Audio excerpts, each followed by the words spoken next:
Assalamualaikum warahmatullahi wabarakatuh. Perkenalkan, nama saya Diwulan Seniarta dengan NIM 2650057 kelas B. Pada video kali ini saya akan mereview materi dari rekayasa perangkat lunak. Langsung saja. Sejarah software engineering.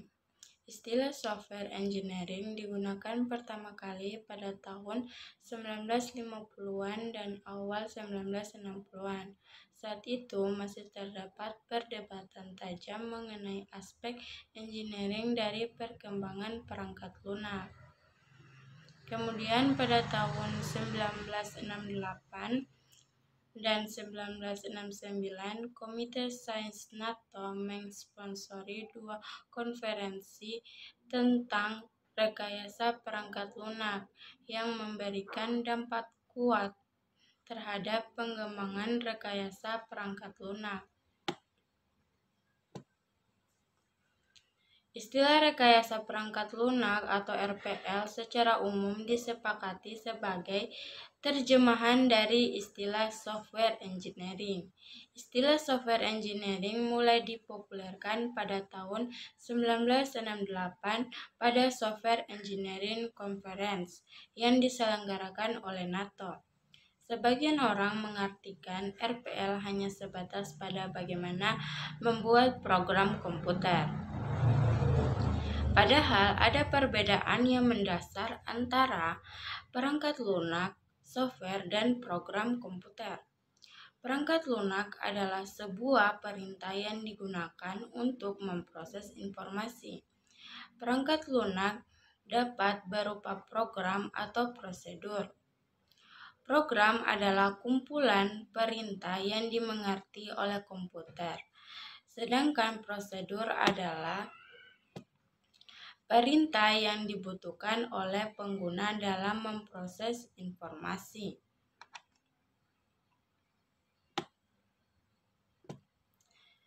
Pengertian RPL sendiri adalah suatu disiplin ilmu yang membahas semua aspek produksi perangkat lunak, mulai dari tahap awal, yaitu analisa kebutuhan pengguna, menentukan spesifikasi dari kebutuhan pengguna, desain, pengkodean, pengujian, sampai pemeliharaan sistem setelah digunakan.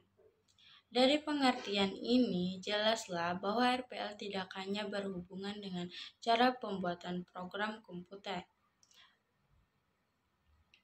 Pernyataan semua aspek produksi pada pengertian sebelumnya mempunyai arti semua hal yang berhubungan dengan proses produksi seperti manajemen proyek, penentuan personil, anggaran biaya, metode, jadwal, kualitas, sampai dengan pelatihan penggunaan merupakan bagian dari RPL.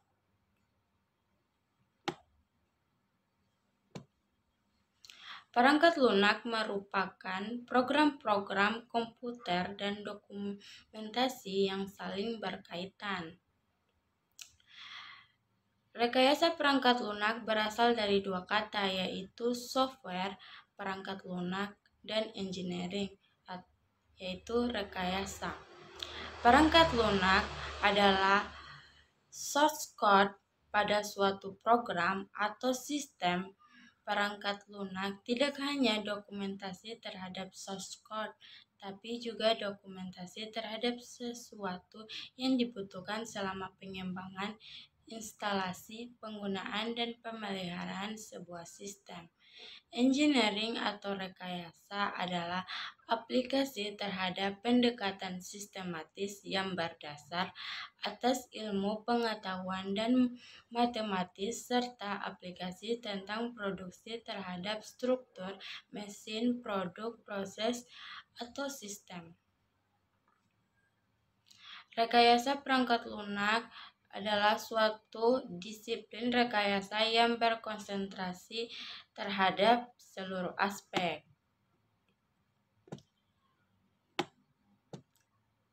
Perkembangan rekayasa perangkat lunak. Meskipun baru dicetuskan pada tahun 1968, namun RPL telah memiliki sejarah yang cukup panjang. Dari sisi disiplin ilmu, RPL masih relatif muda dan akan terus berkembang. Arah perkembangan yang saat ini sedang dikembangkan antara lain meliputi pada tahun 1940-an, komputer pertama yang membolehkan pengguna menulis kode program langsung. Pada tahun 1950-an, generasi awal interpreter dan bahasa makro, generasi pertama kompiler. Generasi kedua komputer mainframe mulai dikomersialkan. Pada tahun 1960-an, pengembangan perangkat lunak pesan konsep software engineering mulai digunakan. Pada tahun 1970-an, perangkat lunak perangkat mini komputer komersial. Pada tahun 1980-an, perangkat komputer personal atau PC komersial meningkatkan permintaan perangkat lunak. Pada tahun 1990-an, program berorientasi objek atau OOP, Engine Process dan Extend Programming, peningkatan drastis kapasitas ekonomi, peningkatan penggunaan internet. Pada tahun 2000-an, platform interpreter modern Java, Net, PHP, dan lain-lain, outsourcing. Ruang lingkup rekayasa perangkat lunak atau software engineering. Rekayasa perangkat lunak telah berkembang sejak pertama kali diciptakan pada tahun 1940-an hingga kini. Fokus utama pengembangannya adalah untuk mengembangkan praktek dan teknologi untuk peningkatan produktivitas para praktisi pengembang perangkat lunak dan kualitas aplikasi yang dapat dipakai oleh pemakai. Ruang lingkup rekayasa lunak atau software engineering yaitu mulai dari software design, software requirement, proses, software quality, tools and method, manajemen, konfigurasi manajemen, software maintenance, software testing, software construction. Tujuan dari perangkat lunak ada 3, yaitu 1. Menghasilkan perangkat lunak yang berkualitas. 2. Menghasilkan perangkat lunak yang efisien. 3. Menghasilkan perangkat lunak tepat waktu.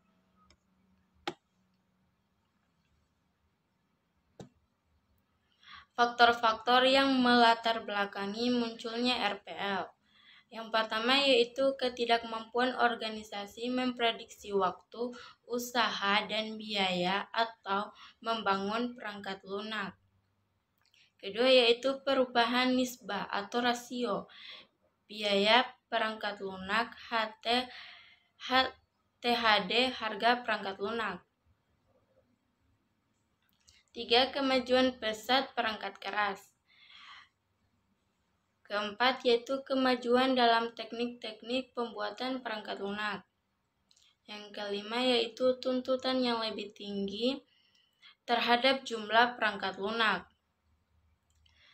Yang keenam yaitu tuntutan yang lebih tinggi terhadap mutu perangkat lunak. Dan yang terakhir yaitu meningkatnya peran pemeliharaan.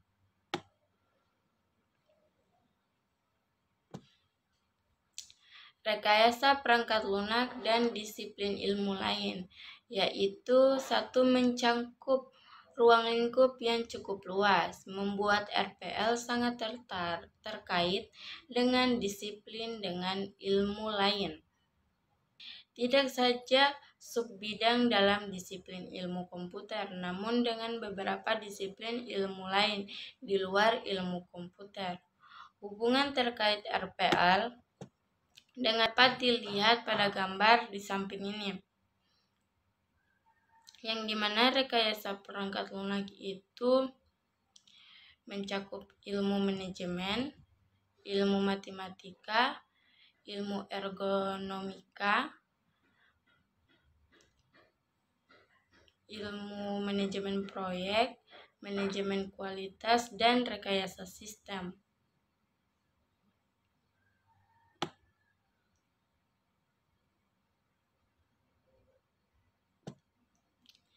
Bidang ilmu manajemen meliputi akuntansi, finansial, pemasaran, manajemen operasi, ekonomi, analisis kualitatif, manajemen sumber daya manusia, kebijakan, dan strategi bisnis. Kemudian selanjutnya di bidang matematika itu meliputi aljabar linear, kalkulus, peluang, statik, analisis numerik, dan matematika diskrit. Kemudian untuk di bidang ilmu manajemen proyek meliputi semua hal yang berkaitan dengan proyek, seperti ruang lingkup proyek, anggaran, tenaga kerja, kualitas, manajemen risiko dan keandalan, perbaikan kualitas, dan metode-metode kualitatif. Selanjutnya untuk di bidang ilmu ergonomika yaitu menyangkut hubungan interaksi antar manusia dengan komponen-komponen lain dalam sistem komputer. Kemudian di bidang ilmu rekayasa sistem meliputi teori sistem, analisis biaya, keuntungan, pemodalan, simulasi, proses, dan operasi bisnis. Kemudian sifat dan karakteristik software. Software merupakan elemen sistem logik dan bukan elemen sistem fisik seperti hardware. Elemen itu tidak aus tetapi bisa rusak. Elemen software itu direkayasa atau dikembangkan dan bukan dibuat di pabrik seperti hardware. Kategori perangkat lunak secara umum. Kategori perangkat lunak secara umum dapat dikelompokkan sebagai berikut. Perangkat lunak sistem, sekumpulan program yang ditulis untuk melayani program-program yang lain seperti kompiler, editor, dan utilitas pengaturan file. Kemudian perangkat lunak real time, yaitu program-program yang memonitorir atau menganalisis atau mengontrol kejadian dunia nyata pada saat terjadinya atau real time event. Ketiga yaitu perangkat lunak bisnis, yaitu memproses informasi bisnis seperti payroll, inventory, dan lain-lain. Kemudian yang keempat yaitu perangkat lunak teknik dan ilmu pengetahuan, ditandai dengan penggunaan algoritma number crunching. Kemudian yang kelima yaitu embedded software, yaitu produk yang ada dalam read-only memory dan dipakai untuk mengontrol hasil dan sistem untuk keperluan konsumen dan pasar industri. Kemudian yang keenam yaitu perangkat lunak komputer personal, sesuai kebutuhan personal seperti pengolahan kata, angka, dan manajemen database. Kemudian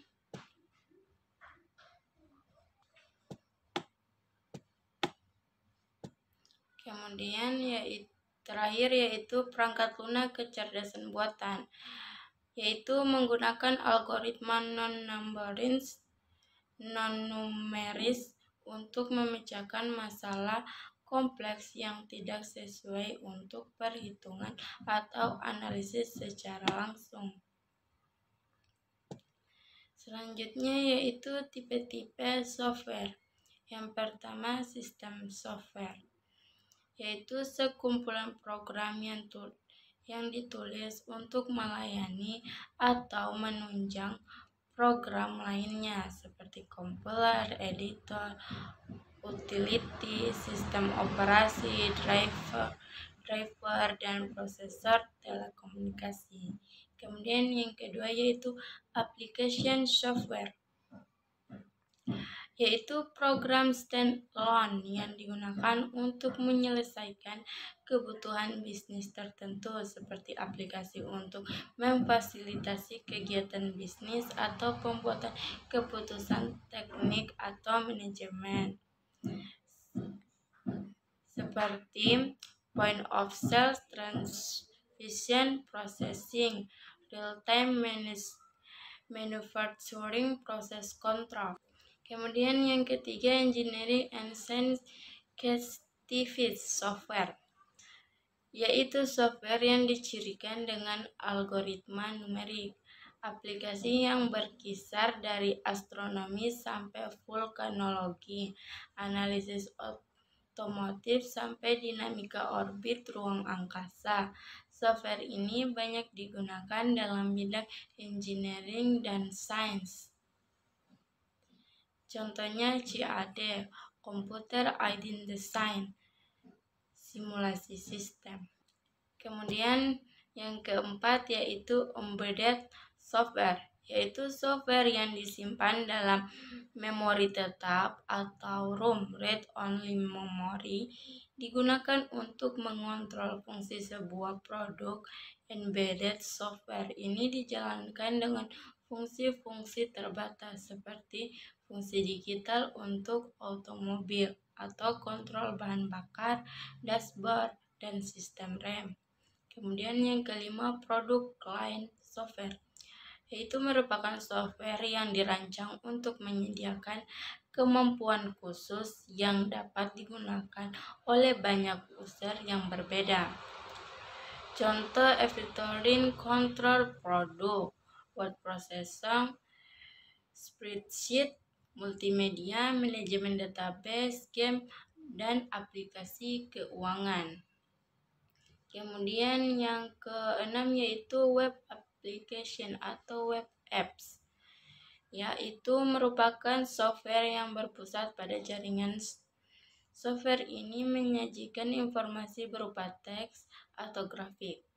Web apps tidak hanya menyediakan fitur-fitur standar alone, fungsi komputasi dan konten kepada end user, tetapi juga terintegrasi dengan database perusahaan dan aplikasi bisnis. Dan yang terakhir, artificial intelligence software, yaitu software yang banyak menggunakan algoritma non-numerik dan memecahkan masalah kompleks yang tidak dapat dianalisis dengan komputasi biasa. Saat ini bidang AI yang paling berkembang adalah Explain System. Bidang aplikasi lain dari software AI adalah pengenalan citra dan suara, pembuktian teorema neural network, dan game. Pembuktian teorema neural network dan game. Baik, itu saja yang bisa saya sampaikan mengenai review materi pertama dari mata kuliah Rekayasa Perangkat Lunak. Apabila ada salah kata, mohon dimaafkan. Saya akhiri dengan ucapan billahi taufiq wal hidayah. Assalamualaikum warahmatullahi wabarakatuh.